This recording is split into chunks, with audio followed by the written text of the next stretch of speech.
Wolfgang, thank you for coming here this morning, early in the morning. Did you swim this morning? No, this morning I didn't swim, but usually I would have.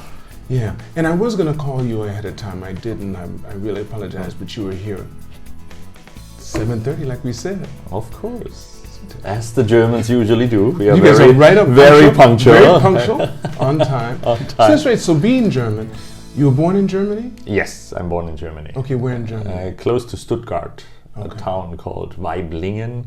Mm-hmm. So there I also grew up. So nowadays, basically, the city is famous for the big chainsaw maker Stihl, Okay. the very famous German. Yes. And of course, Stuttgart is the car city, so we have a lot of industry around. So when you grew up there, it's just you and you have an older sister. Yes. And what was life like when you were growing up? Did you learn English right away, or did you? Oh no, not. I didn't think like so. like at that time it was German have like four years elementary school, and then you choose between like high school, secondary comprehensive, or basically. Wait, 4 years of elementary school? Yes. Wait, kindergarten, Yeah, kindergarten, first, second, third, third, fourth year of fourth year. elementary, and then you choose between like high school, secondary. You don't have a junior high?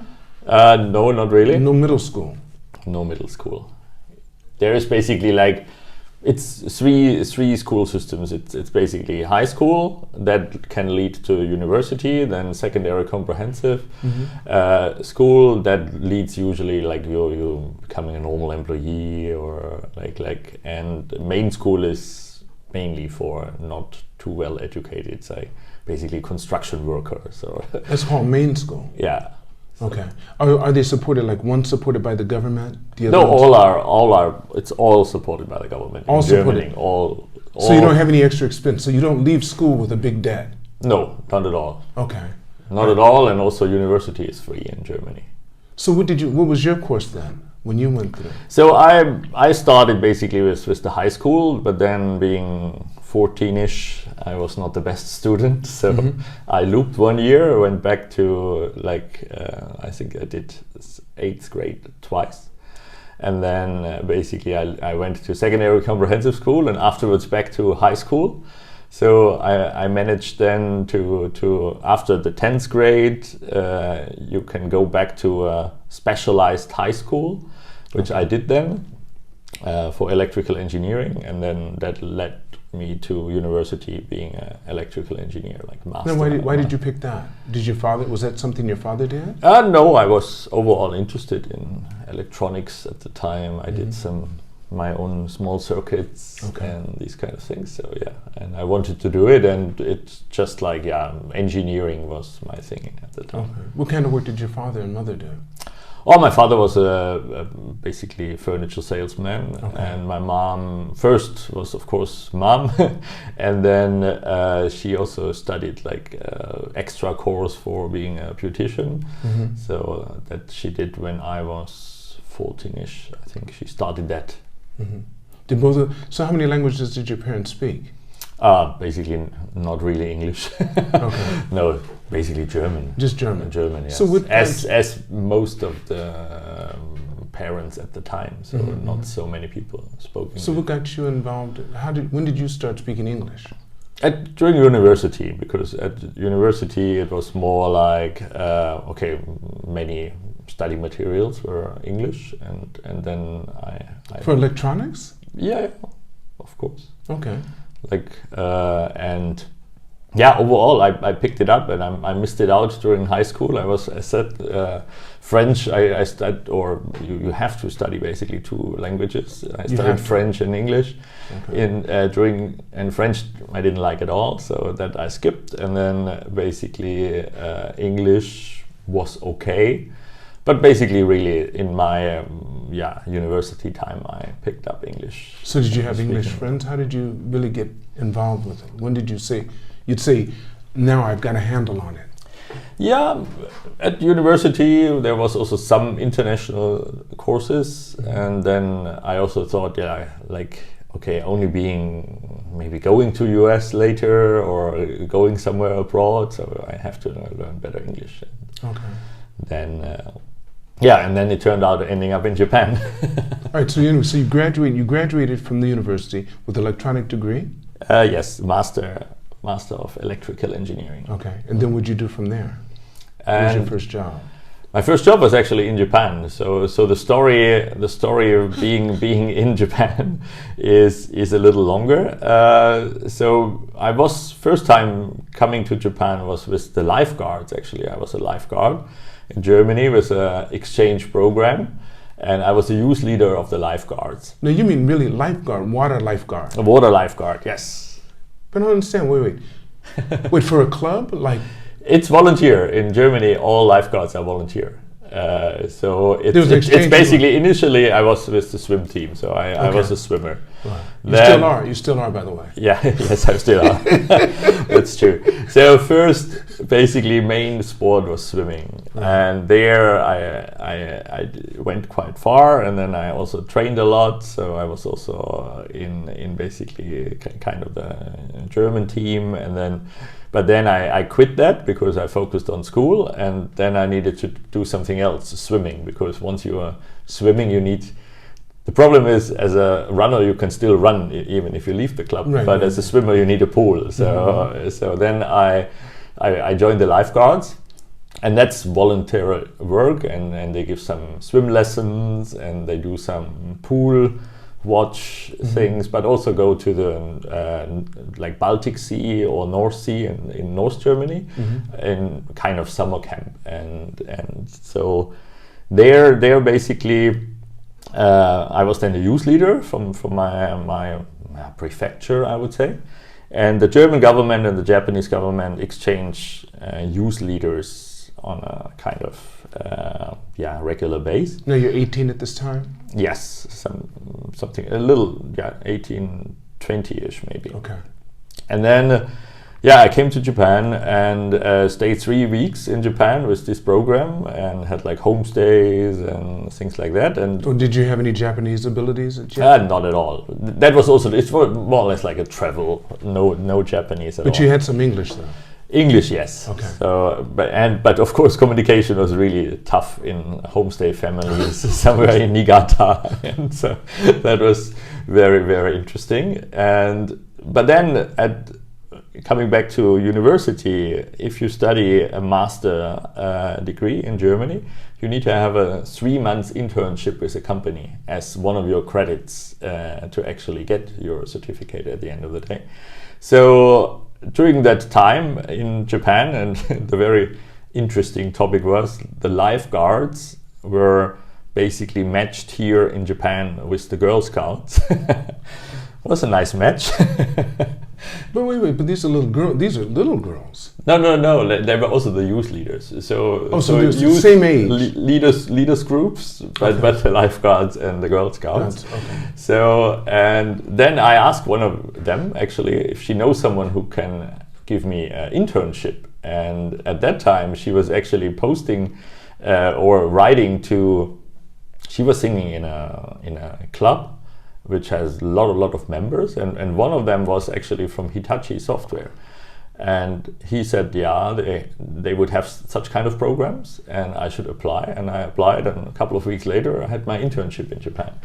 So I extended from university 3 months mandatory, I extended to 6 months. So I came 6 months to Japan to actually work for Hitachi Software Development. Wait, now your 3 months, you didn't leave after that 3 months? No, I left. You left, and then you applied, then you got another 6 months. Exactly, and then the six months I spent in Totsuka, between Yokohama and Kamakura. And there I worked for the Hitachi Software Development Center, and there I then also basically started learning Japanese a little. And yeah, and then at the end, Hitachi was happy with what I did there. But didn't you have to do something completely? This is different from, you did electronics. Yes. Now you're going into software. The master degree of electrical engineering also had a lot of software already at that time. And actually one of my specialities was software quality management. So that matched quite nice. And so actually then also for Hitachi, I also did a lot of testing then, being an intern for them. And during that time, I actually also started to give English classes. So I basically studied Japanese. I studied Japanese, but for my co-workers, because they barely could speak English, so it was all again difficult to communicate.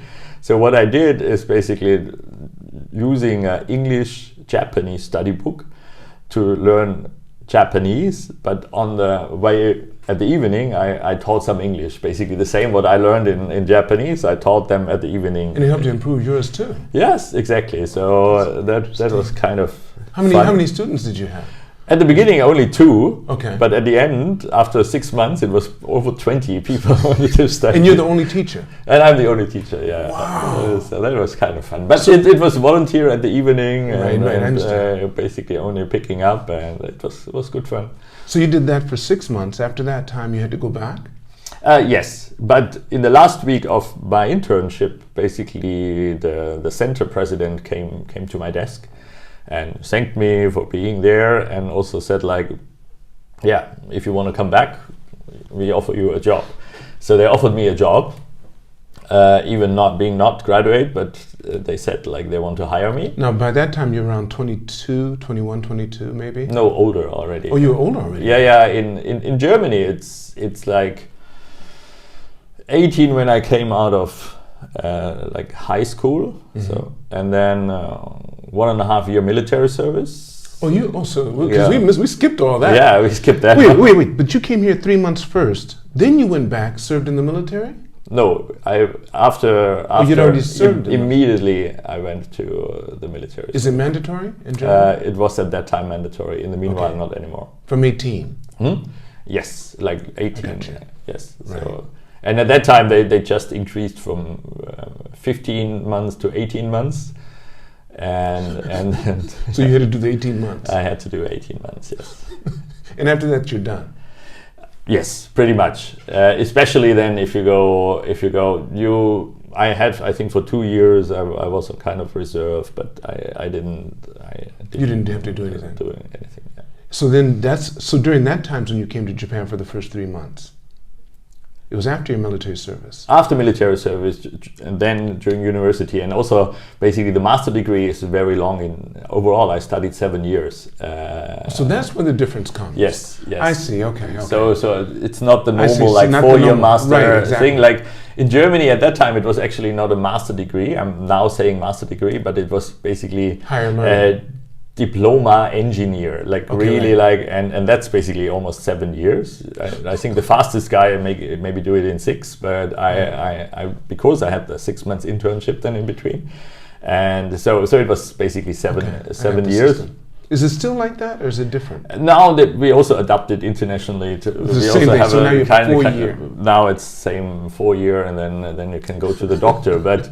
Like later story for here, like I once actually compared my curriculum and the German diploma engineer, like for a PhD you need 600 points I think in the international system at the moment, but adding everything up what I did, I ended up having 580. So in principle I would be PhD, wow. But not really now. But that's interesting, yes, right? Yeah. So they did it was completely different school system. So during that university time, then in the last that was maybe with 25, I came for the internship, and then I stayed 6 months. Then I went back and I did my master thesis at the Mercedes-Benz Development Center. And then I came back to Japan because I took basically the offer from Hitachi. Coming back, but in between, and that was very interesting, in between, of course, I also applied for jobs in Germany, and that was very successful. I could basically, I was an average student, not the best, but then I basically applied for 12 jobs and I got 11 jobs, exceptions, because everything ended up for, wow, internship in Japan. So everybody got hooked up because that was so unique no one in my area or in my domain, and all of the, basically we started the interviews, and then after 5 minutes, oh, you were in Japan, so tell me more, and then we talked an hour about Japan, and then it was basically done. So wait, but Wolfgang, you're doing all this on your own. What about, did your parents play any part in this, like your father? Did you talk to him? Or of course, like they gave some advice, but that was honestly that was so far for them. Right, they had no experience, also never studied, So and also since I'm 14, I work for my own money basically, because my parents were really like okay, I'm not. Definitely not wealthy, so good. Okay, we could go on vacation, but not much extra. Understand. And then I really earned money since I'm 14, and everything what I have today is nothing inherited, nothing. Right, you've earned it. 100%. You've earned it. So who did you use to you had to have someone? Was it a teacher? During those times when you were really trying to decide, you had 11 companies that were offering you a job, plus you're being offered a job Hitachi. I'm sure you didn't sit in your room and read a book about that. You had to talk to someone. Who came to your aid? I mean, who was helping you out with this? I think a lot like the again the lifeguards, like the lifeguards. We had a lot of like the lifeguard organization which I was working in. There was a couple of young guys guys and girls who are a little older than me, and we run that lifeguard organization almost like a small company. It needs to be, so it's all kind of funded by government funds or basically by donations and things like that. But I was, for example, with 18, I was in charge of a 3,000 people weekend in a school where I was basically the lead for all that, and that needs to be organized. So I really liked to organize and to like work in that team. And with this team, we also got a lot of training classes from some external guys. That's what I'm saying, okay. And these externals were like accomplished teachers and leaders. And of course, there I got a lot of ideas, and Do you have any people that you really like magnetized towards, that you felt like, I really like his style or her style, and I want to know more about this person and how they did it? I don't really have like at that age I wouldn't remember like who was really my lead guy. Oh, so that's interesting. But I really started reading a lot of also management books and stuff like that. So what were some of your favorite books then? Oh, Of course, like one of the books I really like are the 7 Habits. That's Richard. That's Covey. Yeah.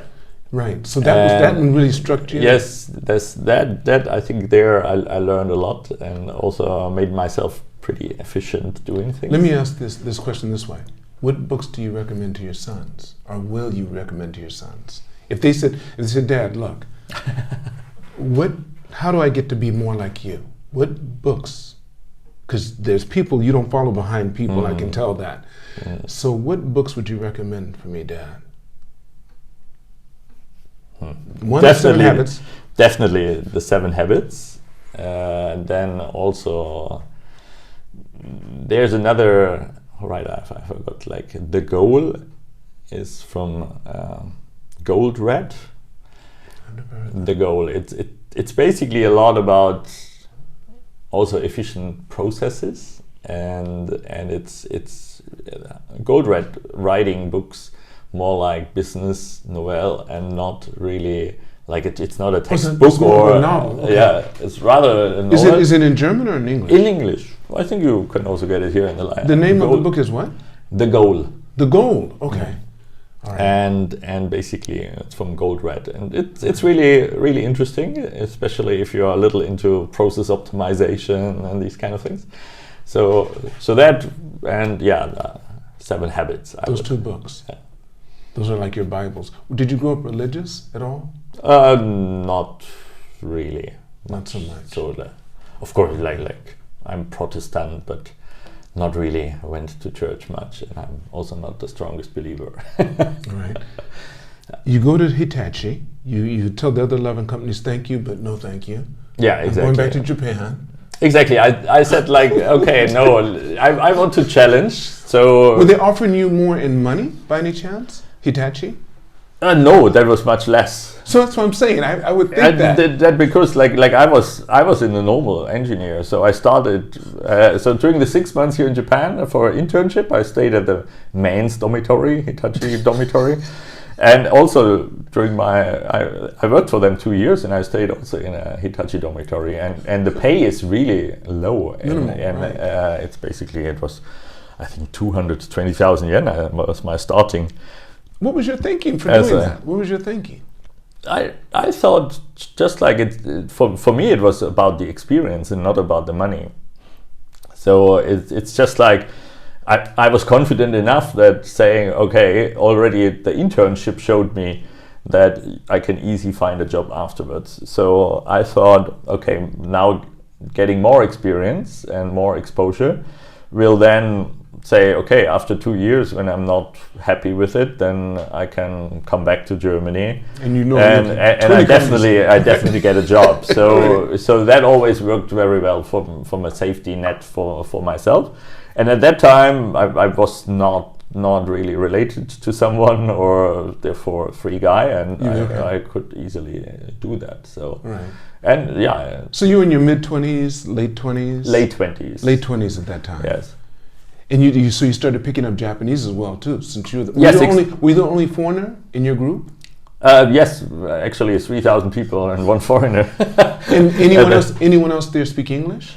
Yes, some of them, but okay. but not too many. Some of the more high-ranking guys, and I try to integrate myself, playing in a tennis club and doing these kind of different things, and yeah, there of course you got a community, but also forced me to of course speak a little more Japanese. Mm-hmm. Okay, so when you were at Hitachi, then you stayed there for what, 2 years? 2 years, yes, exactly. Mm-hmm. And that's basically was the reason. Like during the 2 years, I did a lot of special programs for them. So I traveled a lot around the world because I was the English speaker. That's right. So and the foreigner. And a foreigner. I was in charge of requirement engineering for one of the major software products from their side. So I went to US. I talked to HP. I set up a partnership with HP at the time. And then we also did like a development at that time already. This is now 25-ish years ago, with India. So we had an exchange. So even 25 years ago, I went to Bangalore to basically for a couple of days to set up that engineer exchange. That was your first time going to India? Yes. That had to be interesting. That was very interesting. And it didn't hurt having Hitachi behind you.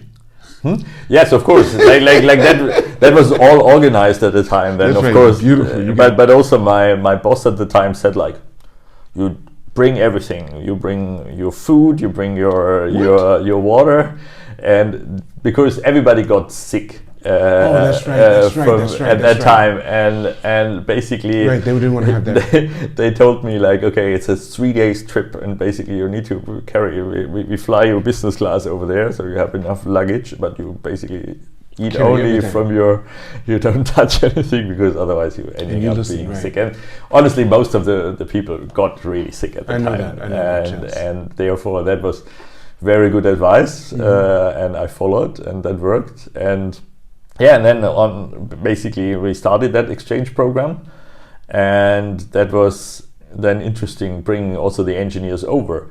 So first day in the office, they asked me like, what's like in Japan, like the five Indian developers, and 2 ladies and 3 guys.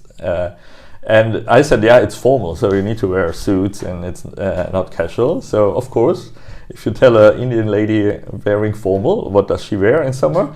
Right, the whole thing. The sari. The sari, right, that's right. So I showed up, that was the big thing, at the Hitachi Software Development Center with 5 engineers. And 2 two ladies of them wearing sari, belly button free, in the full man-dominated software development center. That was a show. Do you have pictures of that? Huh? Do you have pictures still?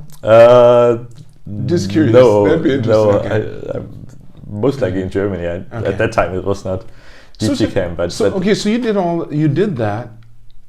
What made you leave Hitachi? The problem was then actually, like, initially already since that was a kind of this international department which I had, they immediately, and also by age, they made me unit manager immediately. Excuse me. So they actually promoted me from day number 1, joining the second time, not as an intern. So, but that basically then the next step would be manager. But in Japan, manager you become when you're 35. So at that time, I think I was 29. So I didn't want to wait 6 years. I see. Okay. I said like, and they would make you guys, I did that and that and that. I think I had my achievements and I want to get promoted. But then they said, yeah, you're already unit manager, and we can't really promote you to manager. The system. And it's just like the system here in Japan, which is really like, it's still, I think nowadays still, and it's really a pity, because like young people don't really have the chance. And then I joined an international consulting company then here in Japan. Oh, you stayed? I stayed, but then this company actually sent me back to Germany. So a Japanese company? No, a German subsidiary. Or a Japanese subsidiary of a German consulting company. And then I spent 4 years in Germany, being a management consulting director for a company, mainly focusing on business process optimization. And there I also became I worked very close with the professor, and we also wrote a book about process optimization. What's the name of the book? Like a chapter. Okay, a chapter of the book. Was it in German? That was in German, Okay. And my part was about real-time enterprise. So basically how to measure companies' performance in real time. And also there became kind of famous in the community. Had a lot of speeches at conferences. And now you're in your 30, you're about 30 now. Yes, 30-ish. 30-ish, right. And between 30 to 34. Mm-hmm. And then but during that time my company also sent me many times back to Japan to fix problems. Like every 6 to 8 weeks I had a trip to Japan, so flying a lot, like back and forth. But then I also made a decision, like I figured that Japan had a lot of the subsidiary back then, and then in between here in Japan also was then that I talked with other guys and maybe joining or buying partially their company, and that was company Endeavor. So that's now 16 years ago, and then at that time we just decided, okay, we want to try our own business in. Now, when you say we, you had partners now? No, at that time, basically my wife. But wait. So where did she come in the picture? Wait, she just materialized. Boop. Wait. So between the 5 years, did you get married while you were working with that company over that 5 years? Yes. In between there? Yes. How long had you been with the company before you got married? I think that was in the 4th year we got married. Okay, so just And you're probably pretty dissatisfied by that time anyway with the company. Yes, exactly. Like there were not much going on, but the story for Ute, my wife, is more complicated.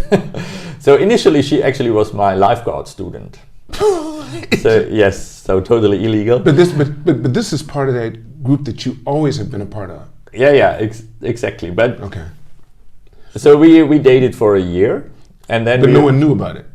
No, of course, everybody knew about it. Did you say it was illegal? Because she was underage and I... Oh, okay. No, tell me. Okay. All right. She was younger than she needed to be, okay. Yeah, no, and with the consent of the parents, that's all fine in Germany. Okay. So we dated a year, but then we actually split, and we were split for 8 years. And then... wait, on purpose or just because of your job?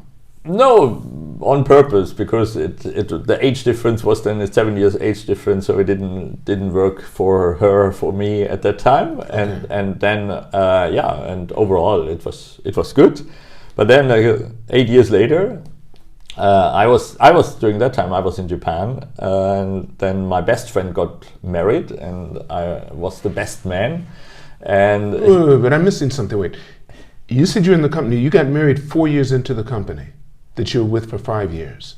Yeah, but that's now all overlapping. That's right. So 4 years with that company, but there before I was in Japan.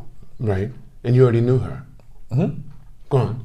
Yeah, and I already knew her, of course, because I knew her from when I was 21.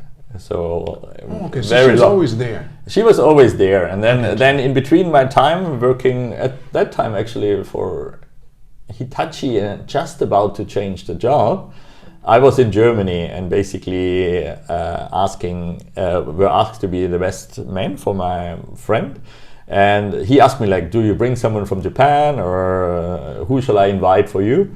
And then since she also knew him, I said, well, why not? So at that time I didn't have really like a girlfriend here in Japan. So then I said, like, why not invite her for that wedding? And then during the wedding I asked if she wants to come with me to Japan, and she said yes. And then she quit her job, came also to Japan, joining me. And then I left Hitachi and I joined the other consulting company, and they also had a budget for housing. So she came, and then she stayed just 9 months, and then the company basically decided to transfer us back to Germany. So that was not our decision to... Well, so she was with you during the time, that's 5 years you were with that company? Yes, of course. She was already with you, so, okay. Yeah. But you didn't marry her? You weren't No, we just like... Living together. Living together. Oh, I got it, okay. That's very now like, I won't say like my sons. Yeah. Okay. So yeah, and then so she's been that's why she quit her job after 9 months. She went back to Germany, kind of also stupid at that time. And then what was stupid? What do you mean stupid? How? No, look, she came to Japan. She gave up her whole job in Germany, right? Just to work or to come for me to Japan. And you didn't get married. No, and we didn't get married at the time, and then basically 9 months later we were told to go back to Germany, and she started over with finding a new job and everything. Right. And so and so the whole Japan adventure for both of us was not our decision to stop. So it was always kind of like, and we both like Japan, so therefore it was always like, we want to go back in somehow. Mm-hmm. And then that with the other company it didn't work out because I said, like, of course I could be in Japan for them, but then they made the decision not to have me, or basically I quit, and they didn't do something about it. Right. Because it was only written on paper, and I thought he maybe starts thinking about it. But then somehow he went back and checked, but then I said, okay, it's okay. And then I basically packed my 2 suitcases and got some money, and then I came to Japan. But you guys were married now? this time? Yes, at that time we were married, You've been married and last then year. first I came 3 months earlier than Ute to Japan, just to check it out. But you didn't have kids yet, did you? No, No kids yet. no, okay. like no kids. Right. So we both arrived in Japan, 2 suitcases each, and maybe 100,000 euro cash, and that was the start of. But you had you had something here that you were coming for. No, zero. Zero. But you had some connections though. Yes, I You had. have Of to. course, Connections. I had connections from my time and from the consulting company, And you used them, of course. and I used them. But as said, like I wanted to join rather like another consulting company, but that didn't work out. The guy didn't really,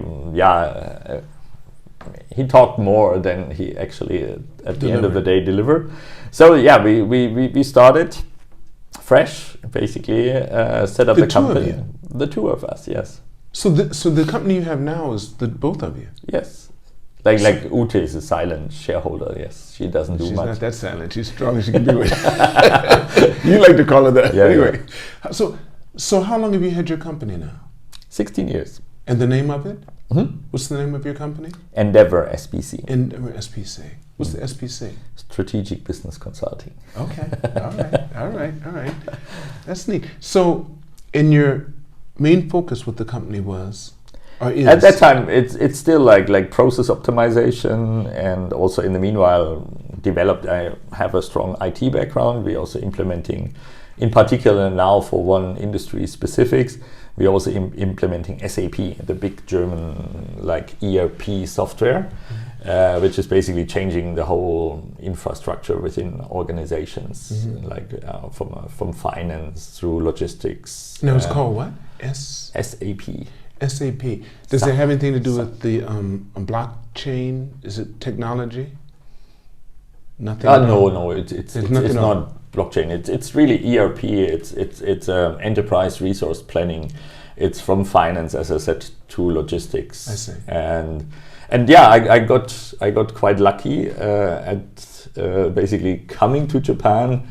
There was like one stopped project at like Adidas Japan here, and I worked for Adidas before in Germany, and then basically that was not like I said before, there was no infrastructure of the company for me, but I had basically that project, but was really lucky shot, because that just developed in the last months before I left Germany. I got contacted that there is a problematic project in Japan, and I said, I'm anyway coming. So do you want me to help there? And so then I actually, from day number 1 in Japan, I had at least a paid job as a consultant. For Adidas? For Adidas. And how long did that last? Initially, the contract was 6 months. I needed to basically save the project and have a kind of task force job. I finished the job in 4.5 months. And then we restarted the project, and I became the project manager. So overall, that was then almost 2 years. I continuously worked for Adidas. So name some of the companies that you've dealt with, or the companies you're dealing with. You're still dealing with quite a few companies, aren't you? Yes, like from a customer point of view, or my other companies which I develop in the Well, explain. Yeah, so of course, like that first, from Adidas point of view, I got really specialized in that SAP software for fashion and sports companies. So later on, I did Dome Corporation here in Japan, which is basically Under Armour. I did Amos Sports, which is the brands Wilson, Salomon, Sunto, and these companies. I did several other large ones, mainly in the fashion sports area. And at the moment, I can't talk about from the names. I'm dealing with one of the largest Japanese sports companies. Now, is it just only you and your wife, or do you have a team of people working with you? No. The team grows. In the meanwhile, we are a lot, and my wife is at the moment basically she does her own business. Okay. So she's physiotherapist and personal trainer. So she runs her own business. So that's different. And then over the years, like okay, it was mainly process optimization, fashion, sports. Company focus, and then actually like one of the companies asked me, can you help on retail, because that was more like wholesale focused, and I said, I have not much experience in retail, so but I think about it what I can do. And then actually I thought about my business where I'm in, and I thought also each of the at that time wholesalers want to become retailers by themselves over the years. So I thought, okay, I need to study retail. So how to study retail the best? Do it yourself. So what I did, I picked a small brand which I saw on a designer exhibition in Germany, which is messenger bags. And I asked if he wants to have a distribution in Japan, and he said initially almost like, I have no idea if I want, and I convinced him basically. And then we started with a pop-up store, and that's maybe now 12 years ago. First in Chiyogaoka, having a pop-up store.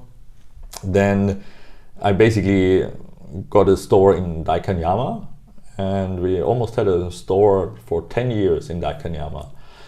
Selling German designer bags and also other designer products over time. So we learned retail by doing it, and at that time also we moved from a smaller store, maybe 30 square meter, to 75 in the same building. But there we basically had a part of the consulting office was also there, so we could basically during the week, Daikanyama is not so heavy like traffic, so we worked in the and when occasionally someone came in during the week, then we could easily attend them. So really hands-on retail, and that was then also very impressive for my large corporates. That you're doing it yourself. You're actually exactly, and then of course being an electrical engineer, we also started implementing all the gadgets like which are new technology, like geofencing. And what's geofencing? Geofencing is when you walk into, like you get sometimes advertisement very particular for the area where you are in on your mobile phone, right. And that's called geofencing. So the mobile phone knows, and at that time it started off with so-called small beacons, which are electronic devices which basically can interact with your phone. So at that time, in the really early starts of that, we could send trigger messages. Basically, if you walk past my store, bingo, like you get a message on your screen, basically like come in or this. So that's happening a lot now. Yeah, it's everywhere. It's the whole coupon, the whole coupon thing. People aren't aware of it though. And most of them are not aware of it. Yeah, we're not aware of it, no. Yeah, you just look at your phone. Right. That's the privacy settings, which is now you should really maintain. That's right. And that's even sometimes you have a search, you have Facebook open, you have a search, and then later you get exactly that advertisement on your mobile phone. That's right. So that's the kind of... That's geofencing. It's geofencing, but that a lot of other technology is now also involved. But that was the early start. So I used basically my store to also showcase new technology, and the store was also easy changeable. So we could make it completely wide. So we also had some market introductions, some almost like a showroom, and yeah, it was good fun. And then with that, I got more and more know-how in retail. So then actually brands came to me and asked for help, like especially European brands in trouble. And one of them was a German leatherback brand like Brie. And in between, I also started doing so-called interim management, which is basically like helping out companies, either setting them up, providing them the initial setup, then look for other like senior managers, and then let them go again. So you're doing several different jobs. So you are also executive search as well? No executive search. You'd ask someone to do that. I asked, but Okay. but for example, over the years now, I think I founded at least 25 to 30 companies in Japan, and in all different areas, including medical device company. And many times they have a distribution here in Japan, but then they want to have their own subsidiary, and then how to do it. And yeah, in the meanwhile, I think I'm quite well known to be practical and quick in execution. So I can set up a Japanese company 4 to 6 weeks longest. So when people contact you, if they contact your company from anywhere, From anywhere. and they want to do something here, Exactly. And there, of course, my strengths, because also there more the recommendations come from, is mainly European companies. And yeah, and from my background, being process specialist and basically helping companies to have more efficient and lean processes, that of course also helps then setting up these companies. So over the years, we did a lot of different things. And you had something I was just telling you before we started. It was last year or something, and there was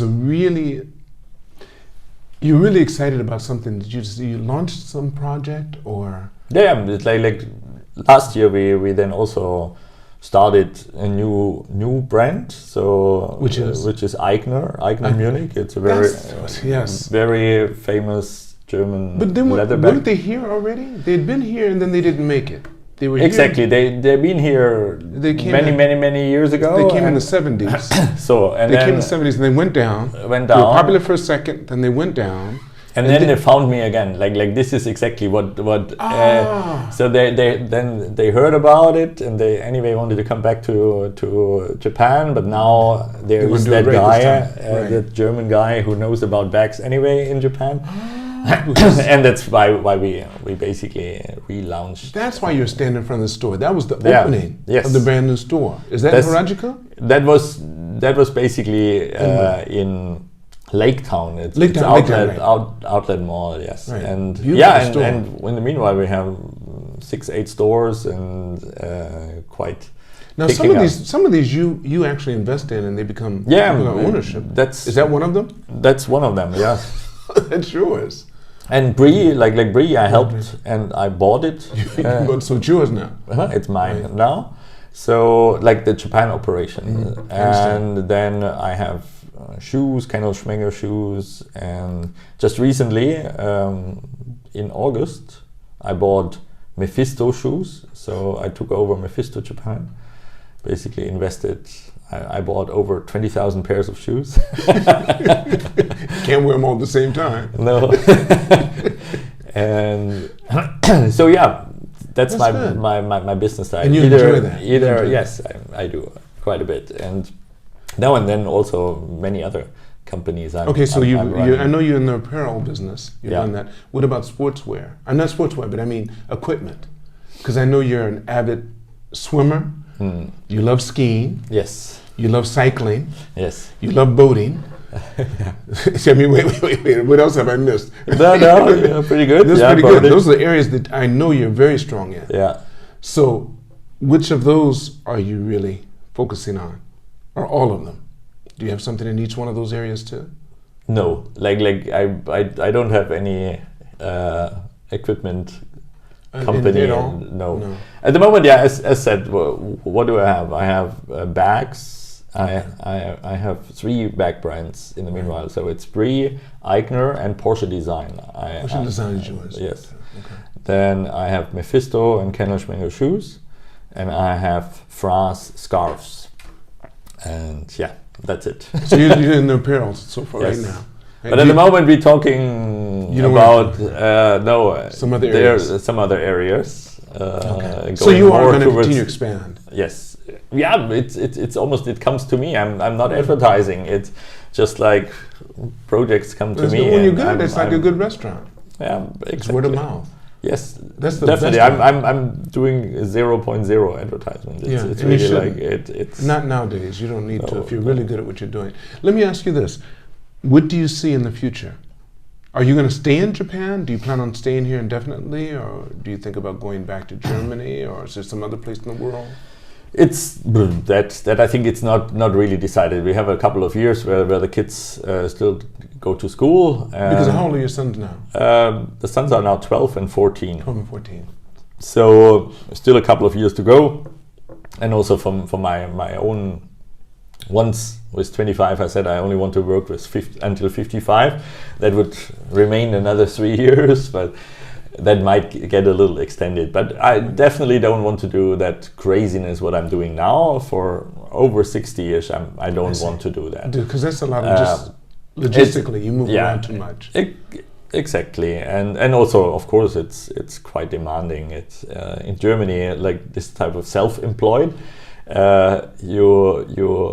It's a word called selbstständig, which means basically you work by yourself and always, and that's honestly the true. That is true. That's true. But you don't have people working with you? Of course. In the meanwhile, my whole organization is over 50 people. Right, so but they're grouped in teams. You only call them when you need them. No, they are in teams. The consultants, we are such a specialized bunch of guys. Okay. They are all independent, that's basically, and I'm basically just bring them together to deliver these kind of projects. Exactly. But yes. Of course, in the retail, we have overall, I think 15, 16 stores. I got you. So they have to be there. That's different. So there we have employees and also in the office, back office for business development and marketing and things like that. So there I have my team, of course, but still, like yesterday I worked the whole day and even Sunday. It's just like it's never really stops, and especially also with this new technology. You always need to study, so it's not that you can easily stay. That's true. But you're still enjoying it right now. Yes, of course, I'm enjoying it. As said, I want to do it less and less over the years, but I think I built now something which is quite nice and also successful. So therefore, we keep going. Well, don't you see your sons morphing into that? I mean, it's available to them if they're interested. Yes, but it's also a long way to it. Like first they need to study. That would give them another 10-15 years. Right, but you know how fast. Listen, you know by now how fast that goes. Yeah, we'll be sitting down again, and I'll say, "You remember 10 years ago?" That's right here. That's true. Of course, it's available, but on the contrary, it's also like. Maybe just hand it over and help them to do something else, or because like consulting company is not like it's a lot in my person exactly, and then it's kind of more difficult. I rather look at the moment one of the employees. He's also a German, but got married to a Japanese lady. He works also for his part of the business. Quite successful, and he learns the other areas. So he's a little my prince for basically for the Endeavor business, and for the others, let's see over time what will develop. Wow, I want to thank you for your time. Most of all, anything you'd like to end with? Anything else? I believe we're going to have to do this again because you're constantly moving, and that's what I think people want to hear. That it's not an end, and you're going to tell them eventually that there's no such thing as retiring. No, exactly. Like I will not be good in retiring. Definitely not. And what maybe that's what I tell maybe that's a good last sentence. What I always tell my employees is the only thing because everybody is job description and stuff like that asking for, and said I really can't give much job description to you. So the only thing what I can promise is that no day is the same as the previous day. Right. And that honestly, this is also my driving force for whatever I'm doing. I would be very bad in basically doing always the same kind of routine work. So I always like to challenge new things, and that's basically the driving force behind everything, what I'm doing. Thank you so much. One more time. Thank you again. Thank you.